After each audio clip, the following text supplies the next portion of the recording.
오늘은 이제 1장 이제 8절 이하의 말씀을 함께 나누도록 하겠습니다. 하나님께서 예수님을 이 땅에 보내주시고 예수님이 오셔서 다 이루시고 하나님께로 가시는 거죠. 가시기 전에 제자들한테 마지막 부탁하신 것이 복음서마다 다 특징이 있잖아요. 근데 마태, 마가는 복음 전파를 부탁하셨어요. 가르쳐 지키게 하라 부탁하셨고, 누가복음은 여기 사도행전과 이어지기 때문에 사도행전이 누가복음 후편이거든요. 그래서 사도행전과 누가복음은 이렇게 한 짝으로 이루어져 있어요. 왜냐하면 누가복음도 누가가 썼고 사도행전도 누가가 썼기 때문에 그래요. 이제 누가복음은 예수님이 이제 탄생부터 사역을 시작하심과 십자가에 못 박혀서 부활하시고 승천하시기 전까지의 일을, 그리고 사도행전은 승천하신 이후에 성령으로 사도들에게 명하신 일을 이제 가르친 겁니다. 근데 여기에 이제 사도행전에서 부탁한 것은 능력이 임하기까지 예루살렘 떠나지 말고 기다려라, 이렇게 말씀하셨어요. 우리가 신앙이라고 하는 것은 내 힘으로 하는 게 아니거든요. 내 힘, 내 능력으로 하는 게 아닌데, 우리는 자꾸 내 힘으로 하고 내 능력으로 하려고 하니까 늘 한계에 부딪히는 거죠. 근데 성경에서는 분명하게 말씀하시기를 기다려라. 오늘 새벽에 신명기 말씀, 어제도 신명기 말씀 나눴지만 들어가게 하시고 이루게 하시고 되게 하시고 얻게 하시고, 다 하나님이 하시는 거지 우리가 하는 게 아니잖아요. 근데 자꾸 우리는 우리가 하려고 하기 때문에 스트레스 받고 지치는 거죠. 우리는 다만 뭔만 하느냐? 주님의 말씀의 명령을 지켜 준행할 뿐이에요. 그러면 나머지는 누가 하시느냐? 하나님이 약속한 대로 이루어 주시는 거예요. 그래서 사도행전에도 너희가 예루살렘을 떠나지 말고 기다려라. 능력이 뭐 할 때까지? 임할 때까지. 너희가 능력이 임하면, 지금은 두려워서 다락방에서 벌벌 떨고 있지만 능력이 임하면 예루살렘과 온 유대와 사마리아와 땅끝까지 이르러서 내 증인이 될 거다, 이렇게 말씀하셨어요. 근데 이 말씀할 때 사도들은 승천하시기 직전에 이 말씀하신 거잖아요. 근데 그 말씀이 무슨 말인지를 이해를 못했어요. 왜? 능력을 입어본 적이 없잖아요. 능력을 입어봐서 맞아, 그때 능력 입었을 때 잘 됐어, 그러니까 우리 능력 입어야 돼, 이래야 되는데 한 번도 경험해보지 못한 일이잖아요. 왜냐하면 예수님이 십자가 지시기 전에도 예루살렘이 발칵 뒤집어졌잖아요. 근데 십자가 사건으로 인해 가지고 지금 예루살렘이 긴장 상태에 있단 말이죠.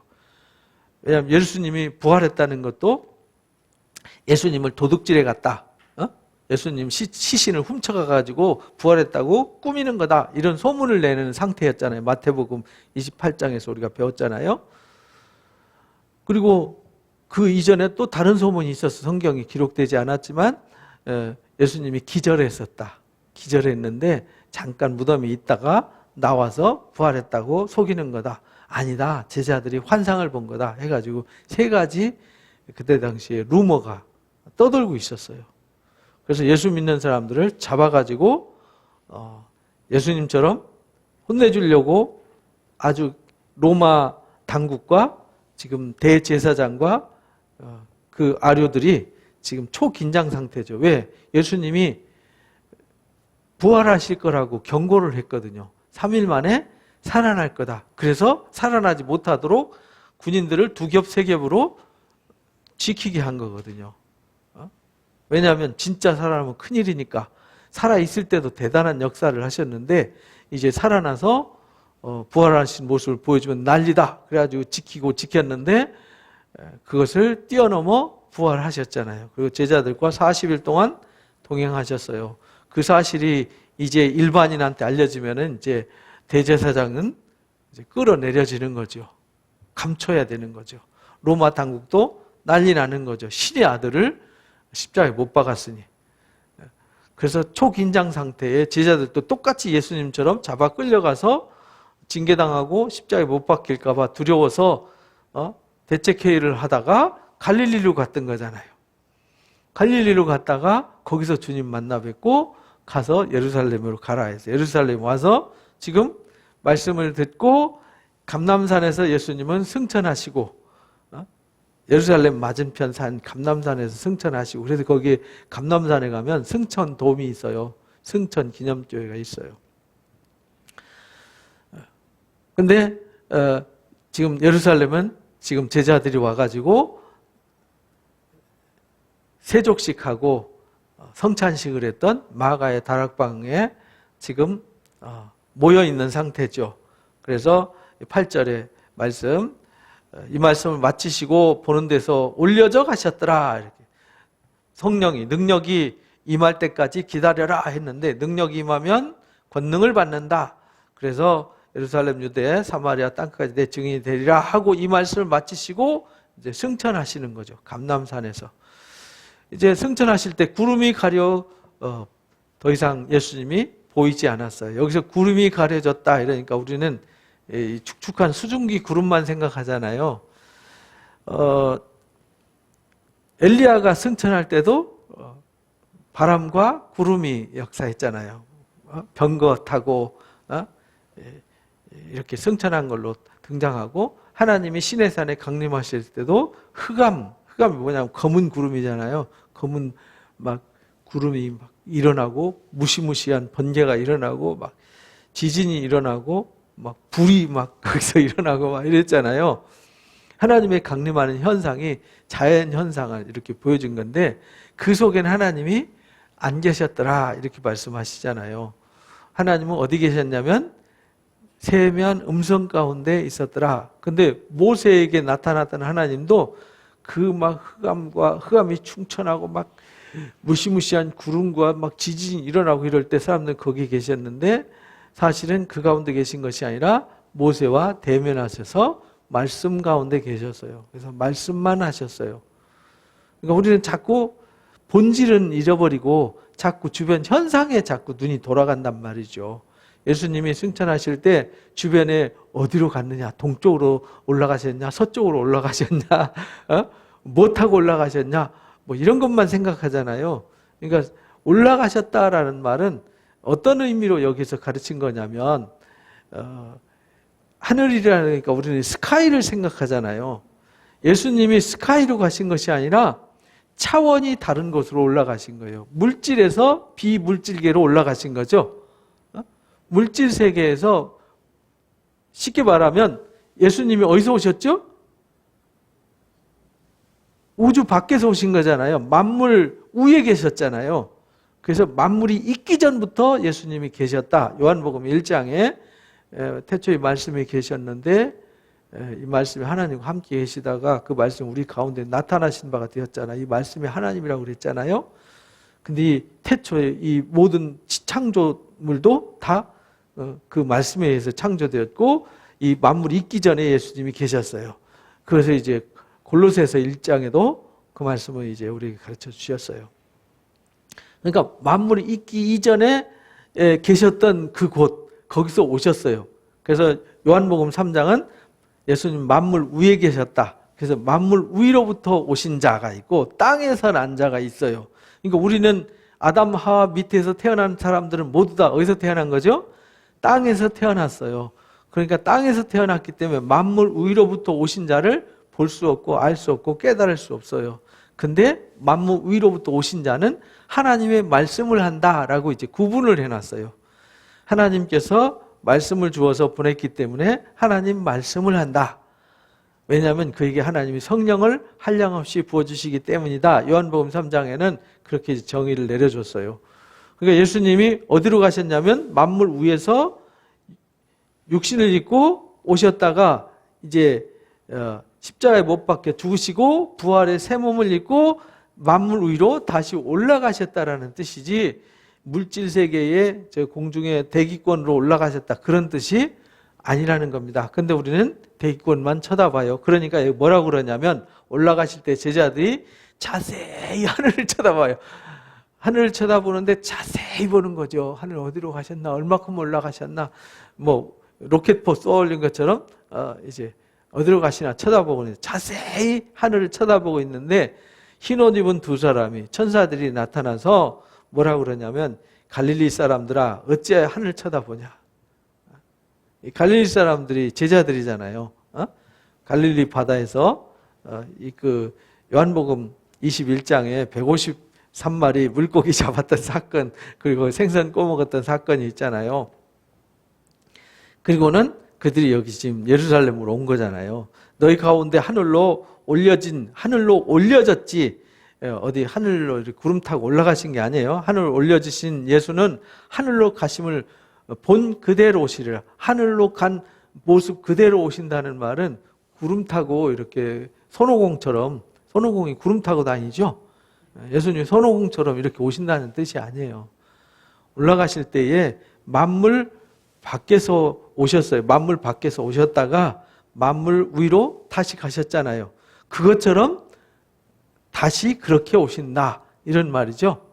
그러니까 그때 오실 때에는 마태복음 24장에서는 번개가 동에서 서까지 번쩍이면 모든 사람들이 번개 다 보잖아요. 그것처럼 예수님은 모든 사람들이 다 보는 가운데 오게 된다라는 것을 가르쳐 주셨어요. 제자들이 감람원이라는 산에서, 감람원이 이제 감람산이거든요. 거기 감람원이 뭐냐면, 이 감람이 올리브거든요. 올리브 나무가 많이 심겨져 있는 산이 감람산이에요. 근데 그 올리브를 모아가지고 기름 짜는 곳이 겟세마네죠. 겟세마네. 그 겟세마네에서 예수님이 기도하셨던 곳이죠. 감람, 기름 짜는 곳. 기름 짜듯이 예수님이 온 몸을 짜서 기도했던 곳이 겟세마네예요. 그래서 거기서 기도하신 거예요. 습관적으로 거기서 기도하셨다, 이렇게 말씀하시잖아요. 근데 그 감람원이 있는 산, 그 감람산, 감람산으로부터 예루살렘으로 돌아왔어요. 돌아와가지고 돌아오니 이 산은 예루살렘에서 가까워 안식일에 가기에 알맞은 길이더라, 이렇게 말해서요. 그 말은 예루살렘 성전에서 감람산, 예수님이 승천하신 그 지역까지 거리가 딱 1km예요. 안식일에 딱 걸어가기 좋은 거리. 안식일에 성경에 율법에 정해놓기를 2000규빗 이상을 걸어가면 안 돼요. 2000규빗이 딱 1km거든요. 그때 당시 한 900m 정도? 근데 요게 1규빗이거든요, 요거. 우리는 이제 새끼 꼬아서 잘 때 한 자, 두 자, 세 자 이럴 때 요걸 한 자로 계산했거든요. 어바웃으로 계산한 거죠. 요즘 자로 1mm, 2mm 요걸 계산한 게 아니니까. 그래서 2000규빗 그러면은 이게 2규빗이면 1m니까 약 1km 가까이 되는 거리였어요. 직선 거리로. 그래서 지금도 이렇게 보면 감람산 정상에서 이렇게 내려다보면 예루살렘이 보여요. 왜냐하면 감람산이 좀 높아요. 예루살렘도 산이잖아요. 예루살렘이 시온산. 시온산은 감람산보다 한 50m가 낮았어요. 그래서 이렇게 내려다 보여요. 거기 알맞은 길이기 때문에 거기서 이제 예루살렘으로 이동을 했어요. 성으로 들어갔어요. 들어가 그들이 유하는 다락방으로 올라가니, 이 다락방이 어떤 다락방이냐면 최후에 만찬을 했고 세족식을 했던 마가의 다락방입니다. 다락방으로 올라가니 베드로, 요한, 야고보, 베드로, 야고보, 요한 이 세 사람이 꼭 항상 예수님이 어디를 가든지 동행했어요. 항상 동행했죠. 거기 또 이제 안드레, 빌립, 도마, 바돌로메, 마태, 알페오의 아들 야고보, 셀루신, 시몬, 야고보의 아들 유다. 여기 이제 이 가룟 유다하고 구분하기 위해서 야고보의 아들 유다, 이렇게 말했어요. 다 거기 있었더라. 그러니까 11제자죠. 누가 빠졌죠? 가룟 유다가 빠졌어요. 12제자 중에서. 그 다음에 여자들과 예수의 어머니 마리아와, 여자들인데 몇 명인지는 몰라요. 들이니까. 그리고 예수의 어머니 마리아와 예수의 아우들, 동생들이죠. 그리고 더불어 마음을 같이 오로지 기도에 힘쓰더라. 예수님의 말씀의 명령을 따라서 떠나지 마라. 몇 날 못 뛰어. 근데 그 몇 날이 못 뛰어가 한 10일 정도 걸렸어요. 왜냐하면 예수님이 40일 만에 승천하셨잖아요. 6월절에 십자가에 못 박히셨다가 부활하신 후 40일 동안 있었으니까 열흘도 채 안 되네요. 그죠?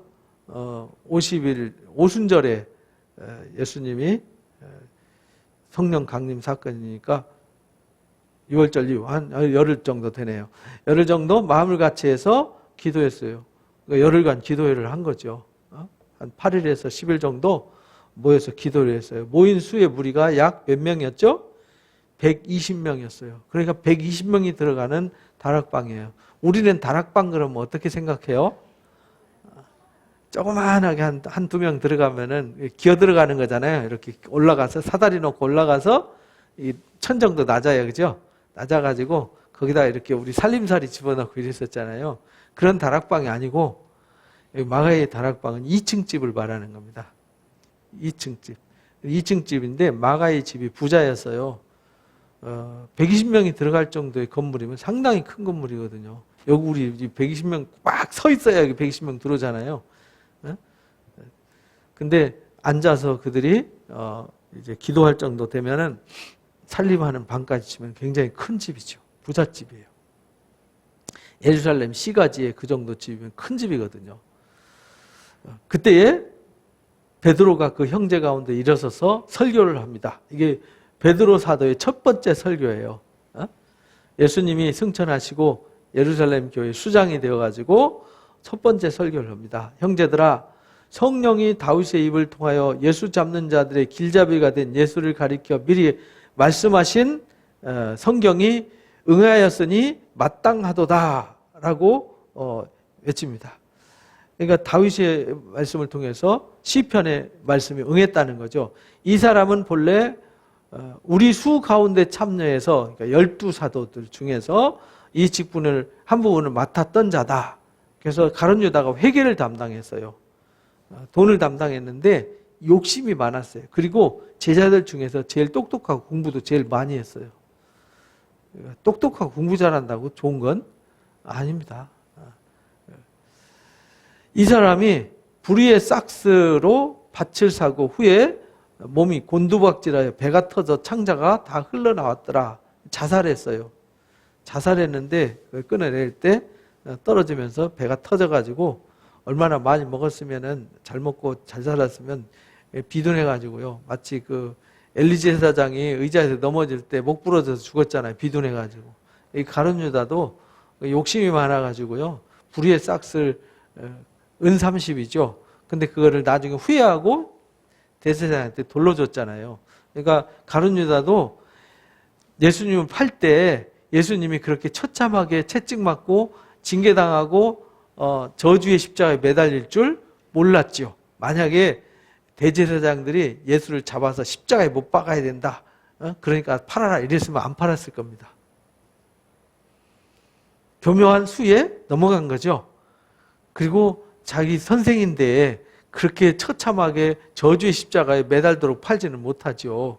근데 예수님의 제자들도 그렇게 될 줄 몰랐죠. 그래서 절대 그렇게 안 됩니다. 주님이 그렇게 십자가에 못 박히도록 놔두지 않겠습니다. 우리가 그걸 막겠습니다. 우리도 그렇게 되겠습니다. 라고 했는데 예수님이 정작 징계당하고 재편당할 때 다 꽁무니 빼고 다 도망가 버렸죠. 그 베드로조차도 3번 저주하고 맹세하면서 예수님을 부인할 정도였으니까요. 그래서 은30을 돌려줬더니 그 은30을 제사장들이 이걸 성전에다 도로 핏값을 드릴 수가 없어서 핏값을 가지고 흰 농골짜기 언덕 오른쪽 언덕 위에 흰 농골짜기와 기드론 골짜기가 만나는 그 오른쪽 언덕에 밭을 샀어요. 토기장이가 거기서 이제 토기를 굽고 하는 데거든요. 그 토기장에 밭을 샀어요. 그리고 거기다가 가룟 유다를 장례했어요. 거기에 지금 가룟 유다 기념교회가 있어요.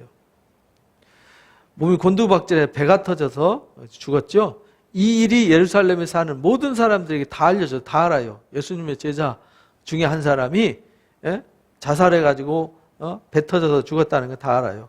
그들의 말로는 그 밭을 아겔다마라고 했더라. 아겔다마라는 말이 아람어로 이제 피밭이라는 뜻입니다. 피밭. 핏값으로 그 밭을 샀어요. 시편에 기록되었을 때 그의 거처를 황폐하게 하시며 그의 거하는 자가 없게 하소서 하였고, 일렀을 때 그의 직분을 타인이 취하게 하소서라고 했잖아요. 그거 이제 여러분 거기 20절 각주 보면 나오죠. 기억해가지고 시편 69편 25절 말씀이 이루어졌어요. 그러니까 베드로가 이 설교할 때 벌써 하나님이 세우실 때 성령이 그들의 마음을 움직여서 벌써 설교할 때 성경을 알아요.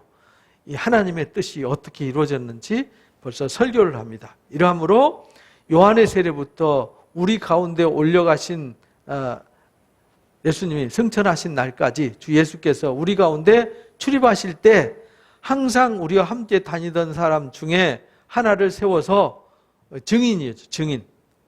증인을 세워서, 그러니까 12사도는 증인인 거죠. 증인. 그래서 제자라는 말은 증인이라는 뜻입니다. 항상 우리와 함께 다니던 사람 중에서 하나를 세워서, 왜냐하면 예수님이 부활하고 승천한 것까지 본 증인이 돼야 이게 제자가 되는 거지. 예? 그렇잖아요. 보지도 못했는데 봤다고 말할 수는 없잖아요. 그래서 예수님이 활동하는 모든 기간 동안에 함께 동행하면서 예수님이 십자가 지시고 부활하시고 승천한 것까지 다 목격한 사람, 그 중에 하나를 세워가지고 우리와 더불어 예수께서 부활하심을 증언할 사람이 되게 해야 한다. 그래서 예수님이 부활하신 것을 목격한 증인을 세워서 12사도로 세운 거예요. 그 12사도를 이제 제자들과 구분했어요. 그래서 그 이전에는 예수님이 불러서 데리고 다녔던 제자들만 제자라고 했는데, 이제는 예수님 부활 승천하신 후부터는 예수 믿는 사람은 다 제자예요. 근데 예수님이 사역 활동하시고 십자가에 못 박히시고 3일 만에 부활하셔서 승천하신 것을 목격한 사람은 제한적이었어요. 그래서 함께 모든 것을 다 보고 증인이 된 증인들 중에서 뽑아서 가룟 유다 대신 12제자의 자리를 채우게 하는 일을 한 거죠. 그들 중에 두 사람이 있었는데, 하나는 바사바라고 하고 별명은 유스도라고 하는 요셉. 바사바, 유스도, 요셉이죠. 하나는 마띠아더라. 요셉과 마띠아를 세워놔놓고요, 기도를 합니다. 그들이 기도하여 이르되, 무사람의 마음을 아시는 주여, 이 두 사람 중에 누가 주님께 택하신 바가 되어서 봉사 및 사도의 직무를 대신할 자인지 보여주십시오 라고 기도합니다. 그리고 유다는 이 직무를 버리고 제 것으로 갔나이다 하고 제비를 뽑아서 누구를 얻었죠? 마띠아를 얻었어요. 그러니까 이게 제비를 뽑아서 사람이 인기 투표에서 얻은 게 아니라 하나님이 이제 뽑게 해주셨어요. 그래서 이 성령이 임하기 전이기 때문에 제비 뽑기를 했어요. 근데 성령이 임한 후부터는 제비 뽑기가 없어졌어요. 성령이 명하신 대로 이렇게 이제 바뀌어요, 용어가. 그 이전부터는 뭔 일 있으면은 사도행전 13장에 보면은 바울과 이제 바나바가 이방 선교사로 파송이 되잖아요. 그때에 성령이 명하셔서 그들을 세우게 하셨다 이렇게 말하잖아요. 제비 뽑아서 세웠다 이렇게 말씀 안 하세요, 그렇죠? 그러니까 성령이 능력이 임하기 전에는 이렇게 제비를 뽑았어요. 구약에도 그 사울 왕을 세울 때도 제비 뽑아서 세우시잖아요. 그리고 나라 이제 땅 나눠줄 때도 제비 뽑아서 나눠주시잖아요. 그래서 하나님이 그때는 직접 강권 능력으로 역사하시던 시대. 근데 이제 예수님 부활 승천하신 후에 능력이 임한 이후부터, 성령이 임한 이후부터는 이제 성령이 임하시는 대로 성령이 지시하심을 따라서 이렇게 용어가 바뀌는 겁니다. 마띠아를 얻으니 11사도의 수에 들어가니라. 그래서 지금도 제비 뽑아서 하면 안 됩니다. 예수님이 7 제자, 성령 충만해가지고 예루살렘에 제자들 수가 많아져가지고 7 집사를 세우잖아요. 그 집사를 세울 때 제비 뽑아서 안 세웠어요. 성령이 충만하고, 지혜가 있고 지식이 있고요. 또 사람들한테 인정받는 사람들을 세운 거예요. 덕이 있는 사람들. 덕이 있고 재능이 있어야 세우는 거지. 덕도 없고 재능도 없고 아무것도 할 줄 모르는 바보를 세우면 안 되잖아요. 그래서 성령과 지혜가 충만하고 재능과 덕을 겸비한 사람들을 세우게 되는 거죠. 오늘날 이제 교회도 그런 사람들을 구별해 갖고 세워야 되는 거죠. 아무나 뭐 연수가 오래됐다고 막 세우면은 안 되는 거예요. 무슨 계급 주는 것도 아니고 무슨 보너스 상 주는 것도 아니고, 직분이라는 것은 사역하라고 주신 것이지 공로로 상을 주는 게 아니란 말이에요. 근데 요즘 교회들이 마치 교회 봉사를 많이 했으니까 공로로 무슨 권사를 주고 장로를 주고 이렇게 하는 것처럼 하면 안 되는 거예요. 그것은 하나님이 그 일을 하라고. 그래서 아까 오전에 이제 리더십 공부했잖아요. 리더십 공부해서 우리가 이제 사역자를 세우는 리더십, 그 다음에 은사 중심적 사역, 이렇게 할 때, 사역을 할 때는 은사에 따라서 필요한 사람을 리더로 세우는 거죠. 이렇게 해서 이제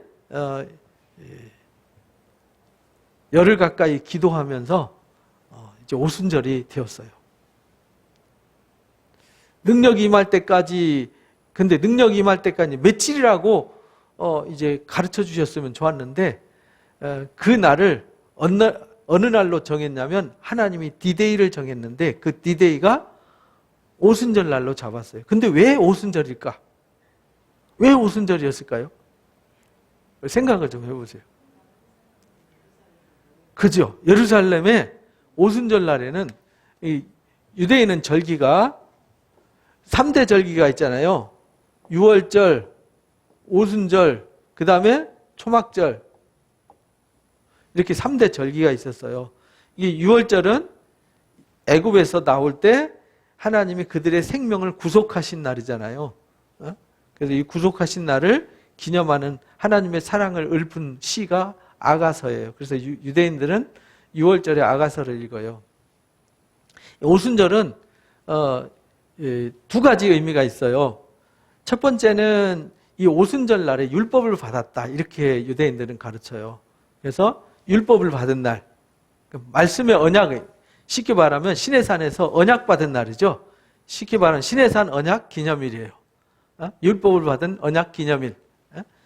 그리고 이날에 가나안 땅에 들어가서 첫 소득, 맥추절이라고 그래요. 맥추절. 밀추수해가지고 소득을 하나님 앞에 드렸어요. 그래서 첫 소득을 하나님 앞에 드린 날, 이렇게 맥추절이라고도 해요. 그리고 초막절은 가을에 열매를 거둬서 드리는 날, 그래서 수장절이라고도 하고,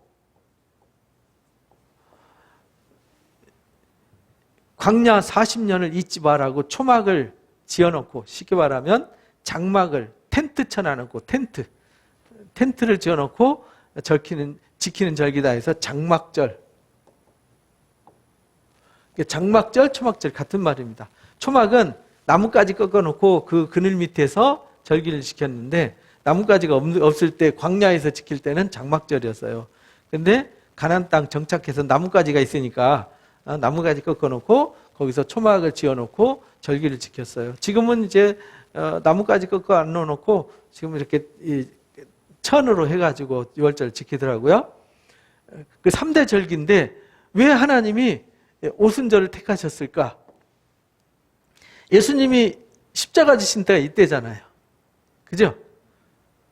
십자가 지신 유월절 다시 1년 기간을 지난 후에 성령이 임하기에는 너무 멀어요. 그죠?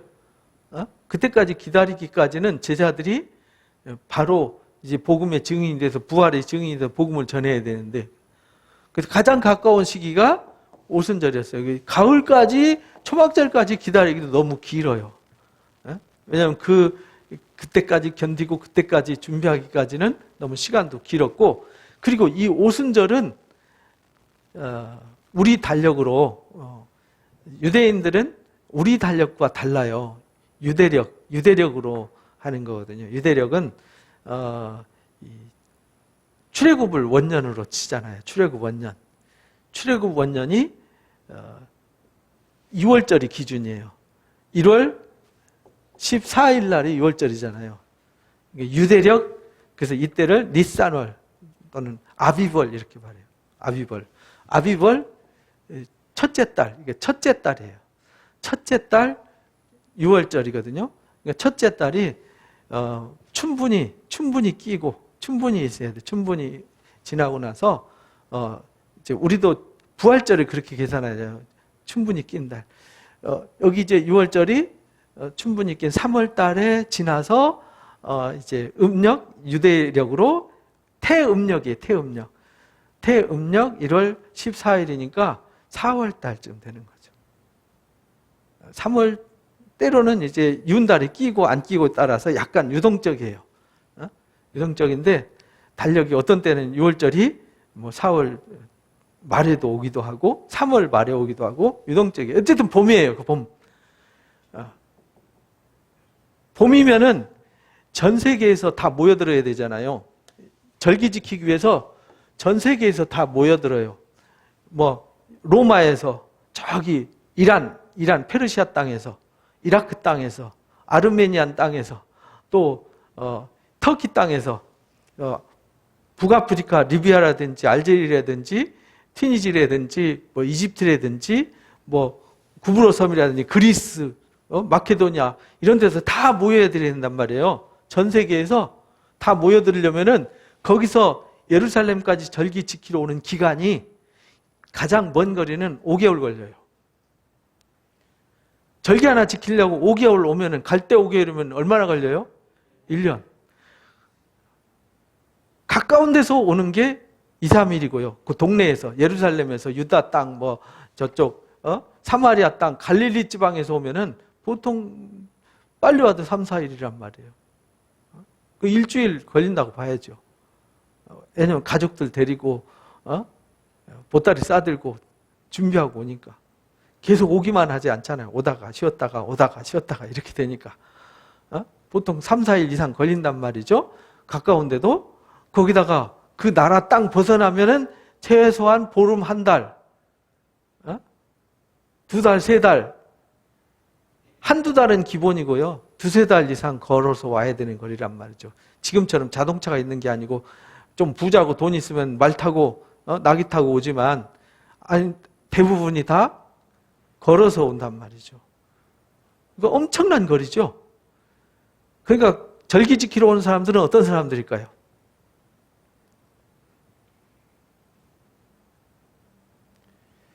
신앙 하나 때문에 목숨 걸고 오는 거잖아요. 오다가 풍토병으로 죽을 수도 있어요. 강도 만나 죽을 수도 있고요. 그러니까 여기 올 때 이 6월절 지키기 위해서 오는 건 너무 힘들어요. 겨울을 지나야 되기 때문에.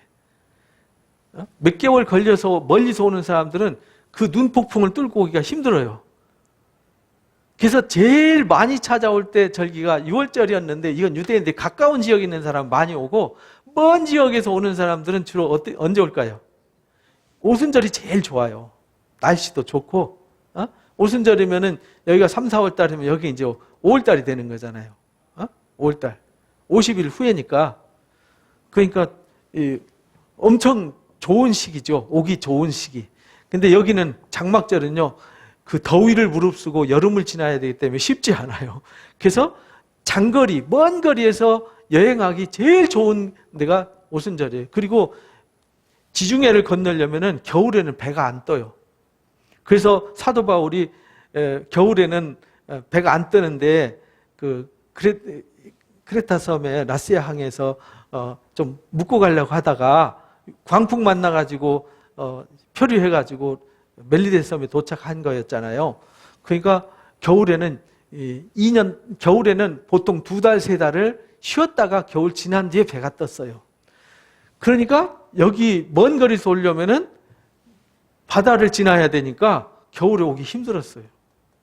그러니까 요 때가 장거리에서 온 사람들은 멀리서 온 사람들은 요 때가 최고예요. 그래서 하나님이 디데이를 잡을 때 오순절을 잡으신 거예요.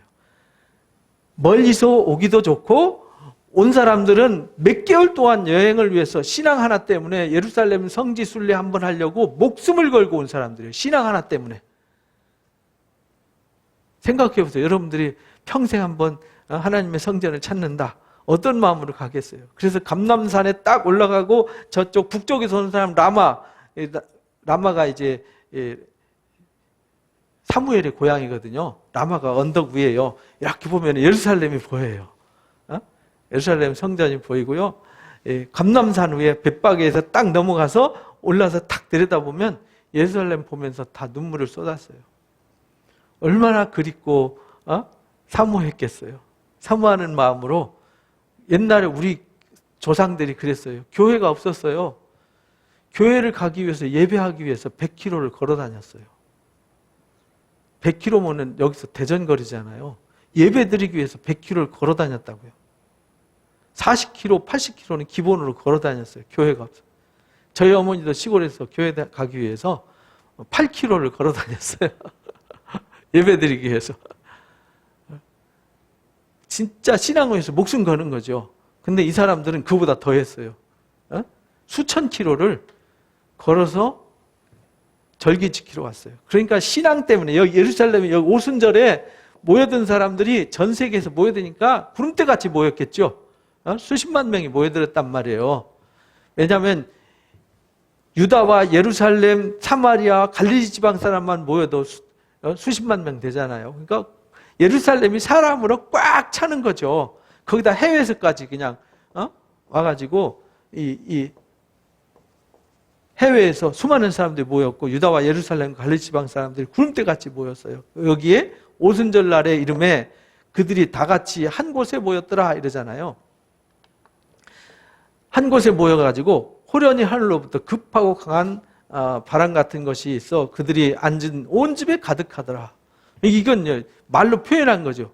그 능력이 임한 거죠. 그 능력이 나타나는 현상을 말한 거죠. 마치 불의 혀같이 갈라지는 것들이 불의 혀같이 이랬지 불의 혀가 임한 건 아니에요. 불의 혀같이 갈라지는 것들이 그들에게 보여 각 사람 위에 임하더라. 그러니까 막 무서운 불이 능력이 막 임한 거예요. 그러더니 그들이 다 성령에 뭘 받았어요? 충만을 받았어요. 그러니까 이 현상을 가지고 막 해석을 해서 뭐 기도하다가 이렇게 능력을 받으려면 막 불이 쏟아져야 된다. 막 급하고 강한 바람이 역사 슉슉 소리가 나야 된다. 이래갖고 또 이제 이거 갖고 또 이제 이상한 신비주의 만들어서 막 오순절 뭐 역사를 뭐 한다는 동 뭐 해가지고 하시는 분들이 있는데 이건 그때 특수한 상황이거든요. 특수한 상황에 그 성령 충만함을 받았어요. 그래서 성령이 말하게 하셨더라. 말하게 하심을 따라서 무슨 언어로요? 다른 언어로. 그러니까 요즘 기도하다가 받는 방언과는 차이가 있는 거죠. 다른 언어예요. 이거는 다른 언어로 말하기를 시작해요. 말을 했어요. 말을 했는데 그때 경건한 유대인들이 천하 각국에서 와서 예루살렘에 머물러 있더라. 이 오순절 절기 지키기 위해서 이란 땅에서, 이라크 땅에서, 사우디아라비아에서, 시리아에서, 아르메니아에서, 터키에서, 그리스에서, 마케도니아에서, 로마에서, 스페인에서, 막 아프리카 북부에서, 남부에서 막 사람들이 밀려왔다는 거예요. 전 세계에서. 그 당시에 전 세계죠. 전 세계에서 흩어졌던 유대인들이 돌아온 거예요. 흩어졌던 유대인들은 바벨론 포로로 잡혀갔을 때 돌아온 사람이 있고 돌아오지 않은 사람이 있죠.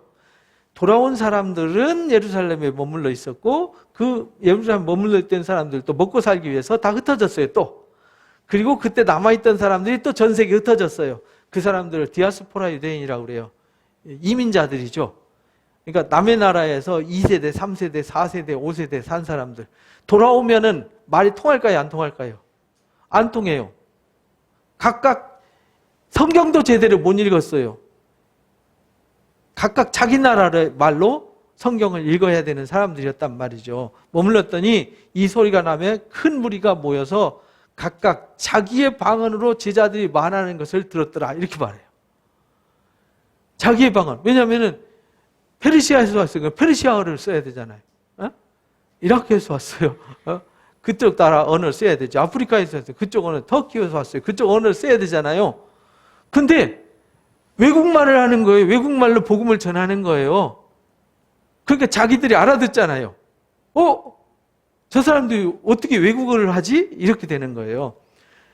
다 놀라서 신기하게 여기게 보라, 이 말하는 사람들이 다 갈릴리 사람 아니냐? 이 갈릴리 촌 사람들인데 당시에 갈릴리 사람들은 촌 사람이었거든요. 예루살렘은 도시 사람이었고, 쉽게 말하면 옛날에 우리 서울에 한양에 있는 사람이 저기 전라도 구례에서 온 사람 이런 사람이죠. 지리산 자락에서 온 사람들 아니냐 이런 말이거든요. 저기 부산 뭐 어디 양산 꼴짝에서 온 사람들 아니냐 이런 말이거든요. 우리 각 사람이 난 곳 방언으로 듣게 되는 것이 어찌된 일이냐? 아니 일본에서 하는데 지금 일본어로 지금 제자들이 설교하는 거예요. 러시아에 와서 하는데 러시아어로 설교한다 이 말이에요. 중국에서 왔는데 중국어로 막 제자들이 설교하고 있고, 미국에서 왔는데 영어로 설교하고 있고, 전 세계 방언으로 막, 필리핀에서 왔는데 필리핀어로 막 방언을 하는 거예요. 이렇게 이제 되니까 도대체 어떻게 된 거냐? 이 갈릴리 촌 사람들 아니냐? 우리는 여기 나오잖아요. 바데, 메데, 엘람, 메소포타미아, 유대, 갑바도기아. 이게 이렇게 말하니까 이게 어딘지 잘 모르잖아요. 그래서 이제 지도를 보여드리면 이게 엄청난 먼 지역에서 온 거거든요.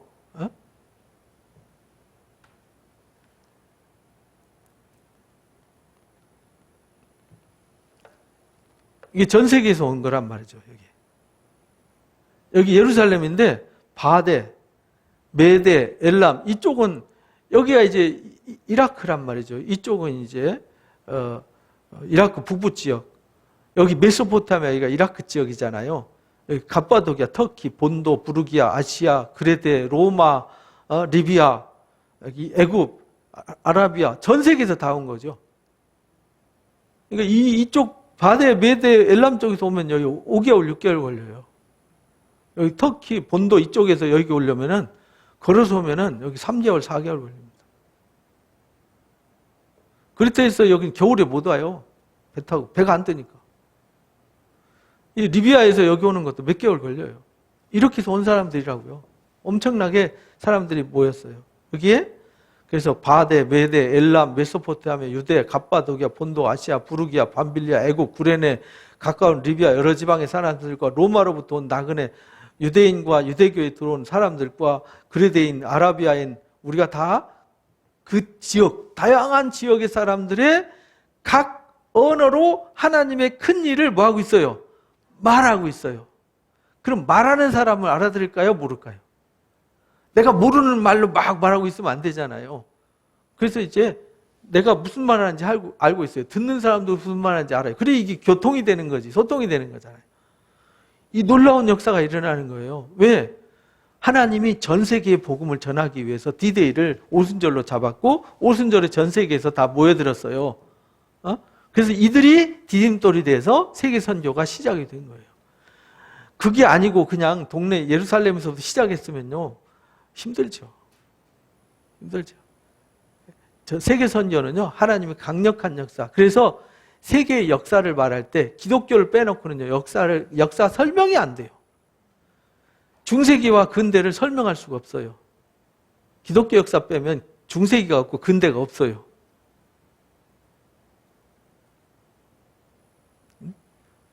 고대 역사도 마찬가지죠.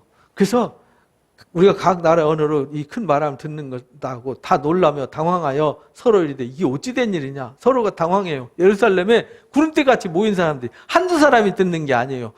베드로의 설교 듣고 하루에 몇 명이 회개하냐면 3,000명이 회개하고 돌아와요. 그 구름대같이 많은 사람들 중에서 3,000명이면 많아요, 적어요? 사실 많은 건 아니에요.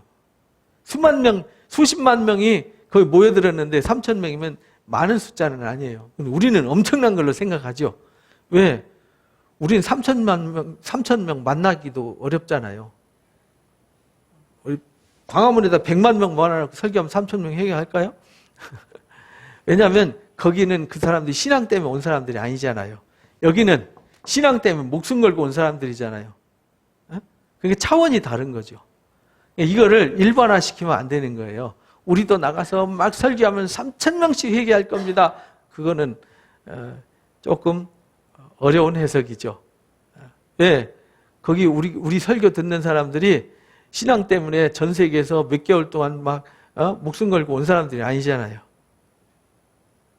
그냥 자기 볼일 보러 모였다가 뭔 일이야 하고 왔던 사람들이 말씀 듣고 감동 안 되죠. 여기는요.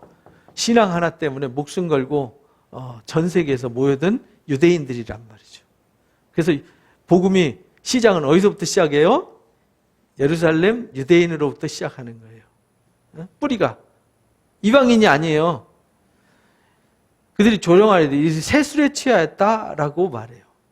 근데 술 취하면은 외국말을 할 수 있나요? 이게 말이 안 되니까 뒤집어 씌우는 말이 술 취했다. 술 취해서 러시아 말하고 중국말 할 것 같으면 맨날 술 먹고 살지.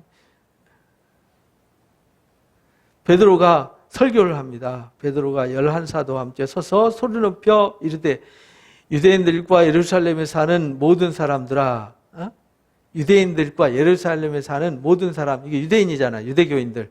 이 일을 너에게 알게 할 것이니 내 말에 귀를 기울여라. 이 일을 알게 할 거다.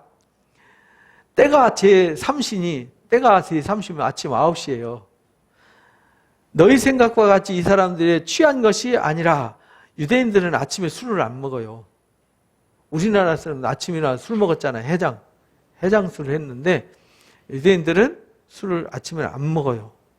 그러니까 여기서 너희 생각이 같이 제3시니까 술 안 취한다 이 말은 우리나라에서 조금 해석이 안 될 수 있어서요. 왜냐하면 아침부터 술 먹는 사람들이 많았으니까. 이는 선지자 요엘이 하신 말씀을 이루려 함이다 라고 설교를 시작합니다. 요 베드로의 설교는 다음 주에 하겠습니다. 그래서 하나님이 제자들을 불러 모아놓으시고 승천하시기 전에 부탁하신 것은 너희가 능력이 임할 때까지 떠나지 말고 여기 머물러 있으라. 그리고 능력이 임하면 예루살렘과 온 유대와 사마리아 땅끝까지 내 증인이 될 거다. 그 예루살렘과 온 유대와 사마리아 땅끝이라는 구조를 가지고 사도행전이 진행이 되어가는 거예요. 하나님이 약속하신 말씀의 계획대로 진행이 되어가는 거예요. 먼저 땅끝에서부터 복음이 전해지는 게 아니라 중심은 어디서부터요? 예루살렘. 그러니까 오늘날 우리도 똑같아요. 복음은 나로부터 시작해서 어디로부터 시작돼야 되나요? 내 가정부터 내 이웃집으로 땅끝으로 이렇게 가야지. 나도 복음을 잘 모르고 내 가정도 복음화가 안 됐는데 나 가정 냅두고 세상 밖에 가서 복음 전하겠다고 땅끝까지 가는 거는 말이 안 되는 거죠. 먼저는 나와 내 가정과 쉽게 말하면 나와 우리 교회와 가정이 복음화 되어지고 그 에너지가 밖으로 넘쳐가야 되는 거죠. 이 순서가 있는 거예요. 성경에는 철저하게 이 순서를 중요하게 여겨요. 그렇잖아요. 내가 먼저, 내 가정이 먼저, 우리 교회가 먼저죠. 그 다음에 그 에너지가 막 폭발할 때 그것을 옆집으로, 이웃집으로, 땅끝으로 이렇게 가야 되는 것이죠. 선교도 질서가 있고 순서가 있는 거예요. 그 질서와 순서를 떠나서 이상하게 신앙하는 사람들이 많죠. 그렇게 되면 안 돼요. 뭐 특수한 사명을 받은 사람은 다를 수 있죠. 그러나 일반적인 우리 교회는 이제 그런 질서를 따라서 복음을 전하는 것이 중요하다. 그래서 그들이 임했을 때 12제자 중에서 한 사람 가룟 유다가 사라졌으니까 대신 그 빈자리를 채워주시고 D-Day를 이 6월절이 아닌 오순절로 잡으셨어요. 일부러 40일 동안 동행하셨고 열흘 동안 기도하게 하셨고 능력이 임해서 그들에게 각종 언어로 전 세계에 모인 사람들한테 복음을 전해서 그들이 일부 돌아간 사람들이 있고 예루살렘에 남아있는 사람들이 있었어요. 그래서 남아있는 사람들을 제자화시켜서 이들이 때가 되니까 흩어가지고 땅끝까지 복음을 전할 수 있게 하신 것이죠. 그래서 하나님이 폭발적으로 몇 년 만에 전 세계에 복음이 전해지도록 하는 놀라운 역사를 하셨습니다. 그러니까 이거는 사람이 한 게 아니라 하나님께서 하게 하셨어요. 그러니까 능력이 임할 때까지 너희가 머물러라. 내가 그렇게 되게 할 거다. 오늘날 우리도 마찬가지. 마지막 때 하나님의 역사도 어떻게 일어날지 지금은 기독교가 요즘 비난에 아주 그냥 화살에 맞아가지고 좀 땅속으로 쏙 들어가 버렸죠. 근데 능력이 임하면 어느 날 갑자기 이렇게 될 수 있습니다. 주님 다시 오실 때에 또 능력을 입어서 이 계시록 10장 11장에 보면 그러잖아요. 막 말씀이 능력이 나타나서 전하는데 나중에는요 두 증인들이 죽는 것 같이 돼요. 그러나 생기를 받아 일어날 때 큰 역사가 일어나듯이 예수님 때도 그랬고 오늘날 마지막 때도 주님 다시 오실 때도 그런 역사가 있을 줄로 믿습니다. 그러니까 우리는 모여서 뭐 해야 돼요? 능력이 임하기를 바라고 기도하면서 준비하는 것이 중요하다. 그러면은 누가 하시느냐? 우리가 하는 게 아니라 하나님이 하게 하시고 하나님이 하시면 능치 못할 일이 없게 되는 거예요. 그러니까 우리가 하려고 바둥치지 말고 하나님이 일하심을 바라고 나 자신을 바로 세우고 가정을 바로 세우고 교회를 바로 세우는 일에 전심 전력을 다하시기 바랍니다. 그럼 때가 차면 능력이 임해서 하나님이 마지막 출시의 역사에 마무리하실 것 같으면 하나님이 하실 겁니다. 그때까지 기다리고 준비하는 자 되시기를 바랍니다.